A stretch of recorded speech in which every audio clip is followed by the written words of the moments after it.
Assalamualaikum warahmatullahi wabarakatuh. Berjumpa kembali bersama channel Ruang Bimbel. Kami doakan semoga adik-adik calon siswa kepolisian sehat selalu. Pada video kali ini kita akan membahas tentang materi Undang-Undang Kepolisian bagian ketiga, di mana materi Undang-Undang Kepolisian ini adalah bagian dari pengetahuan umum di dalam tes akademik Polri. Bagi adik-adik yang belum sempat menyaksikan video Undang-Undang Kepolisian bagian pertama dan kedua, silahkan dilihat linknya di kolom deskripsi. Sebelum kita masuk ke inti videonya, bagi adik-adik yang baru bergabung atau yang belum mensubscribe channel ini, silahkan diklik tombol subscribe-nya agar channel ini bisa berkembang dan bermanfaat bagi banyak orang. Jangan lupa klik lonceng notifikasinya agar adik-adik tidak ketinggalan informasi terbaru dari channel ini, dan jangan lupa tonton video ini sampai habis. Semoga video ini bermanfaat. Mari kita mulai. Soal nomor 1. Fungsi kepolisian umum dilaksanakan oleh Polri dalam fungsinya. Pilihannya adalah A. Criminal Justice System, B. Lembaga pemerintahan negara, C. Pengawasan administrasi, D. Badan swakarsa dalam masyarakat, E. Penegak hukum dan kebenaran. Kita lihat jawabannya adalah B. Lembaga pemerintahan negara. Kita lihat pembahasannya. Fungsi kepolisian umum dilaksanakan oleh Polri dalam fungsinya sebagai lembaga pemerintahan negara. Jawabannya adalah B. Soal nomor 2. Fungsi Polri dalam dimensi sosiologis adalah berupa rumusan fungsi kepolisian yang diemban oleh, pilihannya adalah A. Lembaga pemerintahan, B. Negara Criminal Justice System, C. Pengawasan administrasi, D. Badan swakarsa dalam masyarakat, E. Penegak hukum dan kebenaran. Yang ditanya di sini adalah Polri dalam dimensi sosiologis. Jawabannya adalah D. Badan swakarsa dalam masyarakat. Kita lihat penjelasannya. Fungsi Polri dalam dimensi sosiologis adalah berupa rumusan fungsi kepolisian yang diemban oleh badan swakarsa dalam masyarakat. Jawabannya adalah D. Soal nomor 3. Fungsi kepolisian khusus yang merupakan bagian dari fungsi kepolisian dalam dimensi yuridis dibedakan menjadi dua, yaitu pilihannya adalah A. Fungsi kepolisian eksekutif dan legislatif, B. Fungsi kepolisian eksekutif dan yudikatif, C. Fungsi kepolisian yudikatif dan administratif, D. Fungsi kepolisian legislatif dan administratif, dan E. Fungsi kepolisian administratif dan eksekutif. Jawabannya adalah E. Fungsi kepolisian administratif dan eksekutif. Kita lihat penjelasannya. Fungsi kepolisian khusus yang merupakan bagian dari fungsi kepolisian dalam dimensi yuridis dibedakan menjadi dua, yaitu fungsi kepolisian administratif dan eksekutif. Soal nomor 4. Untuk kepentingan umum, pejabat kepolisian negara Republik Indonesia dalam melaksanakan tugasnya dapat bertindak menurut A. Undang-undang, B. Peraturan pemerintah, C. Pasal-pasal, D. Penilaiannya sendiri, dan E. Peraturan Presiden. Kita lihat jawabannya adalah D. Penilaiannya sendiri. Kita lihat penjelasannya. Untuk kepentingan umum, pejabat kepolisian negara RI dalam melaksanakan tugasnya dapat bertindak menurut penilaiannya sendiri. Hal ini tertuang dalam pasal 18 ayat 1 Undang-Undang Nomor 2 Tahun 2002. Lanjut soal nomor 5. Dalam suatu tindakan pidana pencurian di Jalan Malioboro, Yogyakarta, sesuai yang diamanatkan Undang-Undang Kepolisian, telah melarang setiap orang meninggalkan atau memasuki TKP untuk kepentingan penyidikan. Adapun maksudnya adalah pilihannya: A. Mencari sebab akibat terjadinya tindak pidana, B. Menemukan pelaku atau saksi, C. Pengaman TKP serta barang bukti, D. Kegiatan pengumpulan bahan keterangan, dan E. Menangkap pelaku tindak pidana. Kita lihat jawabannya adalah C. Pengamanan TKP serta barang bukti.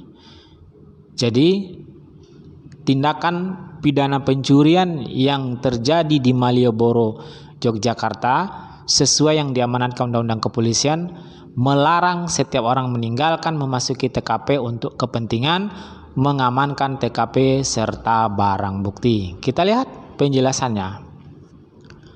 Penyidikan sesuai Undang-Undang Nomor 2 Tahun 2002 Pasal 1 Ayat 13 merupakan serangkaian tindakan penyidik untuk mencari serta mengumpulkan bukti yang dapat membuat terang tentang tindak pidana yang terjadi dan guna menemukan tersangkanya, sehingga dalam suatu tindak pidana pencurian di Jalan Malioboro tersebut, kepolisian melarang setiap orang meninggalkan atau memasuki TKP untuk pengamanan TKP serta barang bukti agar dapat menemukan tersangkanya. Soal nomor 6. Dalam melaksanakan tugas dan wewenangnya, pejabat kepolisian negara Republik Indonesia senantiasa bertindak berdasarkan pilihannya: A. Norma hukum, B. Norma adat, C. Perintah atasan, D. Keinginan sendiri, dan E. Perintah presiden. Kita lihat jawabannya. Jawabannya adalah A. Norma hukum. Kita lihat penjelasannya. Dalam melaksanakan tugas dan wewenangnya, pejabat kepolisian negara Republik Indonesia senantiasa bertindak berdasarkan norma hukum yang berlaku. Jadi, petugas kepolisian yaitu dia bertindak berdasarkan norma hukum yang berlaku. Soal nomor 7. Dalam Undang-Undang Nomor 2 Tahun 2002 menerangkan bahwa setiap sikap dan perilaku pejabat Polri terkait pada pilihannya: A. Pancasila, B. Undang-Undang Dasar 1945, C. Kode Etik Profesi Polri, D. Tribrata, E. Tribrata, dan Catur Prasetya. Kita lihat jawabannya adalah C. Kode Etik Profesi Polri. Kita lihat penjelasannya. Dalam Undang-Undang Nomor 2 Tahun 2002 menerangkan bahwa setiap sikap dan perilaku pejabat Polri terkait pada Kode Etik Profesi Polri. Ini tertuang dalam pasal 34 ayat 1. Soal nomor 8. Anggota Polri menjalani dinas keanggotaan dengan ikatan dinas. Yang dimaksud dengan menjalani ikatan dinas adalah: A. Kewajiban anggota Polri untuk bekerja di lingkungan Polri selama kurun waktu tertentu. B. Hak dan kewajiban anggota Polri yang harus dijalani setelah menjalani pendidikan dan latihan. C. Ikatan tugas yang harus dijalani anggota Polri sehingga setelah menjalani ikatan dinas tersebut dapat mengundurkan diri. D. Ikatan tugas untuk bekerja di lingkungan Polri yang ditentukan pemerintah.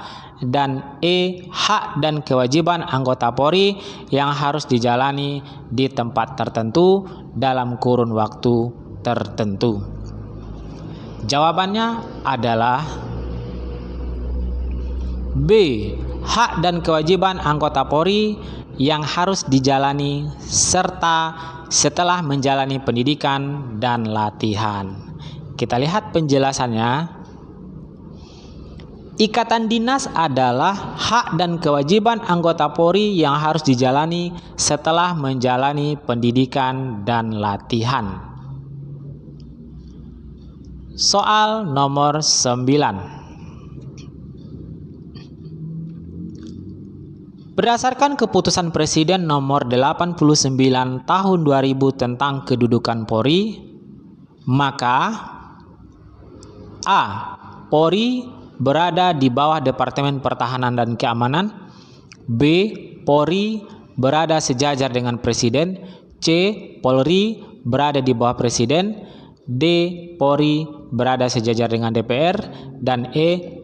Polri berada sejajar dengan MPR. Kita lihat jawabannya adalah C. Polri berada di bawah Presiden. Kita lihat penjelasannya. Berdasarkan keputusan Presiden nomor 89 tahun 2000 tentang kedudukan Polri, maka Polri berada di bawah Presiden dan bertanggung jawab langsung kepada Presiden. Kita lanjut soal nomor 10.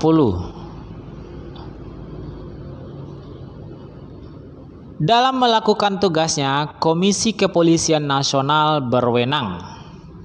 Pilihannya A. Melakukan penindakan terhadap pejabat Polri yang menyimpang dalam melaksanakan tugasnya. B. Menerima saran dan keluhan dari masyarakat mengenai kinerja kepolisian dan menyampaikannya kepada Presiden. C. Mengawasi pejabat kepolisian dalam menjalani lingkup tugas yang diberikan sesuai dengan ketentuan hukum yang berlaku. D. Mengontrol secara manajerial terhadap perkembangan struktur organisasi kepolisian negara Republik Indonesia. Dan E. Melakukan penindakan terhadap pelaku kejahatan dan tindak pidana lainnya. Kita lihat jawabannya adalah B. Menerima saran dan keluhan dari masyarakat mengenai kinerja kepolisian dan menyampaikannya kepada Presiden. Penjelasannya, dalam melaksanakan tugasnya, Komisi Kepolisian Nasional berwenang menerima saran dan keluhan dari masyarakat mengenai kinerja kepolisian dan menyampaikannya kepada Presiden. Hal ini tertuang dalam Undang-Undang Nomor 2 Tahun 2002 Pasal 38 Ayat 2C. Demikianlah video kita kali ini. Semoga soal-soal yang kita bahas hari ini ada manfaatnya untuk adik-adik yang sedang dan yang akan mengikuti tes kepolisian pada tahun ini. Semoga video ini bermanfaat. Assalamualaikum warahmatullahi wabarakatuh.